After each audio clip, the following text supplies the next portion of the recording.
करण, ठीक है, रैखिक समीकरण, दो चरों का रैखिक समीकरण हमें पढ़ना है।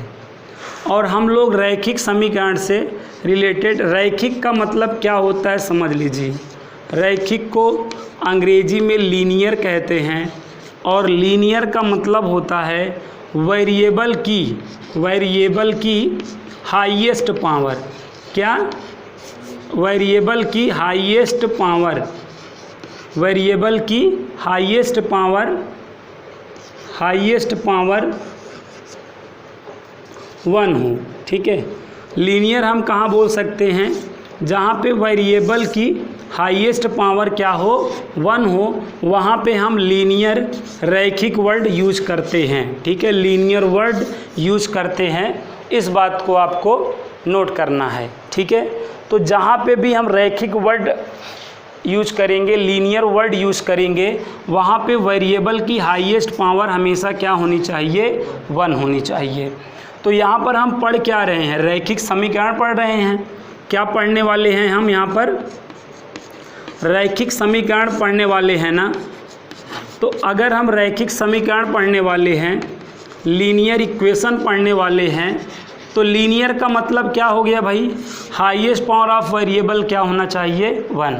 वेरिएबल का मतलब एक्स वाई जेड से होता है और इक्वेशन का मतलब आप समझ चुके हैं। अगर दो पार्ट इक्वल टू से हुए हों तो क्या कहलाता है? इक्वेशन कहलाता है, समीकरण कहलाता है ना।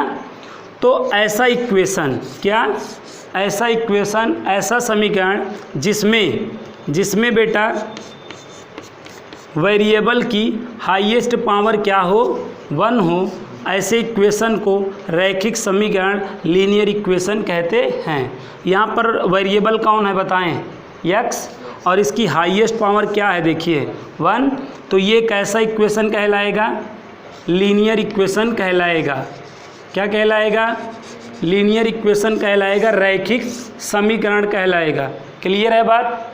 तो अगर आपसे कोई पूछे रैखिक समीकरण क्या होता है, what is a linear equation ना, such a equation highest power of variable is 1 is called a linear equation. ऐसा समीकरण जिसमें चर की अधिकतम घात क्या हो प्यारे बच्चों? 1 हो, ऐसे समीकरण को हम रैखिक समीकरण बोलते हैं। रैखिक समीकरण, रैखिक बहुपद हमने पढ़ा था ना 9th में, क्लास 9th में हमने पढ़ा था। ऐसा बहुपद जिसमें चर की अधिकतम घात 1 हो, ऐसे बहुपद को रैखिक बहुपद कहते थे। ऐसा बहुपद जिसमें चर की अधिकतम घात 2 हो, द्विघात बहुपद कहते थे, क्वाड्रेटिक पॉलिनोमियल बोलते थे ना। तो वैसे ही यहाँ पर इक्वेशंस है। अगर हाईएस्ट पावर ऑफ वेरिएबल 1 है इक्वेशन में तो लीनियर इक्वेशन कहलाएगा, और अगर हाईएस्ट पावर ऑफ वेरिएबल क्या है? 2 है, तो क्वाड्रेटिक इक्वेशन कहलाएगा। और अगर हाईएस्ट पावर ऑफ वेरिएबल क्या है? 3 है, तो क्यूबिक इक्वेशन कहलाएगा। और हाईएस्ट पावर ऑफ वेरिएबल अगर क्या है? 4 है, तो क्या कहलाएगा? बी क्वाड्रेटिक इक्वेशन कहलाएगा। समझ में आ रहा है बात? ऐसा समीकरण जिसमें चर की अधिकतम घात 1 हो, ऐसे समीकरण को रैखिक समीकरण कहते हैं।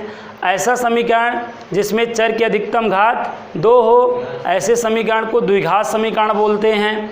ऐसा समीकरण जिसमें चर की अधिकतम घात 3 हो, त्रिघात समीकरण कहलाता है। ऐसा समीकरण जिसमें चर की घात अधिकतम घात 4 हो, चतुर्घात समीकरण कहलाता है। ऐसे 5 है तो ना पंचघात कहलाएगा, 6 है तो खष्टघात कहलाएगा, 7 है सप्तघात कहलाएगा। घात के अकॉर्डिंग नाम पड़ा है, ठीक है ना बेटा। तो यहाँ पर आपको एक मतलब 2 को ध्यान में रखना है। लीनियर है तो हाईएस्ट पावर 1 होगी, ठीक है। यहाँ पर ये लीनियर इक्वेशन है, लीनियर इक्वेशन है ना, लेकिन ये लीनियर इक्वेशन है, ये लीनियर इक्वेशन है, लेकिन लीनियर इक्वेशन इन 1 वेरिएबल है। क्या है? लीनियर इक्वेशन इन 1 वेरिएबल है कि नहीं बताओ? 1 वेरिएबल है ना। क्यों? क्योंकि देखो एक ही तो वेरिएबल हैं, तो ये लीनियर इक्वेशन इन 1 वेरिएबल है। लीनियर इक्वेशन है लेकिन 1 वेरिएबल का रैखिक समीकरण है। रैखिक समीकरण है लेकिन एक चर का रैखिक समीकरण है। क्यों? क्योंकि इसमें एक चर हैं ना। लेकिन हमें क्या पढ़ना है? हमें क्या पढ़ना है? Linear equation in 2 variable. हमें क्या पढ़ना है, दो चरों का रैखिक समीकरण। तो ऐसा रैखिक समीकरण जिसमें दो चर हों, है कि नहीं, ऐसा रैखिक समीकरण जिसमें दो चर हों ना, दो चरों का रैखिक समीकरण कहलाएगा कि नहीं। Linear equation in two variable का मतलब क्या है कि भाई ऐसा लीनियर इक्वेशन हो जिसमें कितने वेरिएबल हों, टू वेरिएबल हों, तो वो क्या कहलाएगा, linear equation in two variable कहलाएगा। ये वाला इक्वेशन क्या कहला रहा है, linear equation in one variable कहला रहा है ना। भाई लीनियर इक्वेशन होने का क्या मतलब है, वेरिएबल की हाईएस्ट पावर वन होना, वेरिएबल की हाईएस्ट पावर वन होना। तो यहाँ पर हाईएस्ट पावर वन है लेकिन साथ में एक ही वेरिएबल है, इसलिए ये क्या कहलाया, रैखिक समीकरण कहलाया, लीनियर इक्वेशन कहलाया इन वन वेरिएबल। लेकिन हमें जो चैप्टर पढ़ना है, क्या पढ़ना है, दो चरों का रैखिक समीकरण पढ़ना है, linear equation in two variable पढ़ना है। तो ऐसा लीनियर इक्वेशन होगा जिसमें दो वेरिएबल होंगे, दो चर होंगे, ऐसे इक्वेशन को क्या बोलना है, linear equation in two variable बोलना है। सपोज x + y + 7 = 0, तो ये कैसा इक्वेशन हुआ, लीनियर इक्वेशन है। क्यों है, क्योंकि यहाँ पर आप हाईएस्ट पावर देखें क्या है, वेरिएबल की हाईएस्ट पावर क्या है, 1 है ना। तो ये इक्वेशन क्या कहलाएगा, लीनियर इक्वेशन कहलाएगा। लेकिन कितने वेरिएबल हैं, दो वेरिएबल हैं, तो linear equation in two variable कहलाएगा। लीनियर इक्वेशन है साथ में टू वेरिएबल पे है, तो इसलिए इसका क्या नाम पड़ा, linear equation in two variable पढ़ा। सपोज अगर आप ये एग्जांपल देखें, तो ये एग्जांपल देखें तो ये भी क्या है, लीनियर इक्वेशन है। क्या है भाई, ये भी लीनियर इक्वेशन है। हाईएस्ट पावर 1 नहीं है, देख रहे हैं वेरिएबल की हाईएस्ट पावर क्या है, 1। अगर ऐसा इक्वेशन जिसमें वेरिएबल की हाईएस्ट पावर 1 हो, लीनियर इक्वेशन कहलाता है। तो ये लीनियर इक्वेशन है, लेकिन ये लीनियर इक्वेशन कैसा है, लीनियर इक्वेशन इन 3 वेरिएबल है, क्योंकि यहाँ पे x, y, z हैं, ठीक है ना। तो लीनियर इक्वेशन होने का मतलब आप जानते हैं, ऐसा इक्वेशन जिसमें वेरिएबल की हाईएस्ट पावर क्या हो, 1 हो, ऐसे इक्वेशन को क्या बोला जाता है, लीनियर इक्वेशन कहलाएगा। अगर हाईएस्ट पावर 1 है, एक वेरिएबल है, तो लीनियर इक्वेशन इन 1 वेरिएबल कहलाएगा। और अगर दो वेरिएबल हैं और हाईएस्ट पावर 1 है, तो लीनियर इक्वेशन इन 2 वेरिएबल कहलाएगा। और हाईएस्ट पावर 1 है और 3 वेरिएबल हैं, तो लीनियर इक्वेशन इन 3 वेरिएबल कहलाएगा। तो फाइनली हमको लीनियर इक्वेशन का मतलब अगर मालूम हो जाए, तो हम चाहे अगर 1 वेरिएबल रहेगा तो लीनियर इक्वेशन इन 1 वेरिएबल कहलाएगा, 2 वेरिएबल रहेगा तो लीनियर इक्वेशन इन 2 वेरिएबल कहलाएगा, 3 वेरिएबल रहेगा तो लीनियर इक्वेशन इन 3 वेरिएबल कहलाएगा। क्लियर है बात। तो लीनियर का मतलब हाईएस्ट पावर ऑफ वेरिएबल क्या होगा, 1 होगा। इस बात को याद रखिएगा, बाकी दे दनादन आपके क्वेश्चन बंदे जाएंगे। क्लियर है यहाँ तक, ओके। इज अ सॉल्यूशन और रूट ऑफ अ इक्वेशन। तो आप कहेंगे x का जो मान, क्या बेटा, x का जो मान गिवन दिए गए समीकरण को, x का जो मान दिए गए समीकरण को संतुष्ट करता है, x का वो मान उस समीकरण का मूल या हल कहलाता है। ठीक है। Which value of x satisfying in given equation is called a solution or root of a given equation। समझ पाए बात। x की जो वैल्यू गिवन इक्वेशन को क्या करेगी, सेटिस्फाई करेगी, उसका क्या कहलाएगी बेटा, सॉल्यूशन या रूट कहलाएगी, उसका मूल या हल कहलाएगी।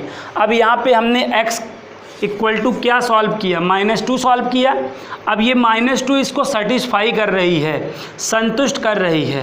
सेटिस्फाई या संतुष्ट करने का क्या मतलब है बच्चों, कि अगर हम ये वैल्यू x की ये वैल्यू यहाँ पर रखें, LHS में रखें और RHS में रखें, दोनों इक्वल आ जाए। जैसे आप यहाँ पे रखें तो -4 -3 -7 आ गया, और यहाँ पे रखेंगे -2 -5 फिर -7 आ गया, तो -7 इज इक्वल टू -7। तो x की ये वैल्यू इसको क्या कर रही है, सेटिस्फाई कर रही है। आपको क्लास 9th में ऐसे क्वेश्चन मिल जाते थे, ठीक है, x + 7 = 5, और आपको ऐसे वैल्यूए दे देता था, x = 1 दे दिया, ठीक है, x = 1 दे दिया, और आपको ऐसे दे दिया x = -2 दे दिया। अब आपको बताना रहता था, बताओ कि x = 1 और x = -2 में कौन सा इसका मूल या हल है। ऐसे कि इक्वेशन दे देता था, ऐसे इक्वेशन दे देता था और वैल्यूएं x की दे देता था, आपको मूल या हल बताना रहता था। तो आप क्या करते थे, ये एक बार जो आपको ये x की वैल्यू यहाँ रखते थे, जब आप यहाँ रखेंगे 1 + 7 8 आ जाएगा, बराबर कितना था 5। तो ये जो x की वैल्यू 1 है इसको संतुष्ट की क्या, जो x की वैल्यू ये 1 थी इसको संतुष्ट की क्या, नहीं ना। तो ये जो x = 1 है इस समीकरण का मूल या हल नहीं हुआ। लेकिन अगर मैंने -2 रख दिया तो यहाँ पे -2 + 7 क्या गया 5, 5 = 5। तो ये वैल्यू क्या कर रही है, संतुष्ट कर रही है, इसलिए -2 इस समीकरण का मूल या हल होगा। कहने का मतलब हम सॉल्व करते हैं तो कई बार हमें x की कई वैल्यूएँ आ जाती हैं, x की कई वैल्यूएँ आ जाती हैं, लेकिन सारी की सारी वैल्यूएँ उसका मूल या हल नहीं होती हैं। x की वही वैल्यू मूल या हल कहलाएगी, सलूशन या रूट कहलाएगी, जो गिवन वाले को क्या करेगी भाई, संतुष्ट करेगी, सेटिस्फाई करेगी। क्लियर है बात कि नहीं।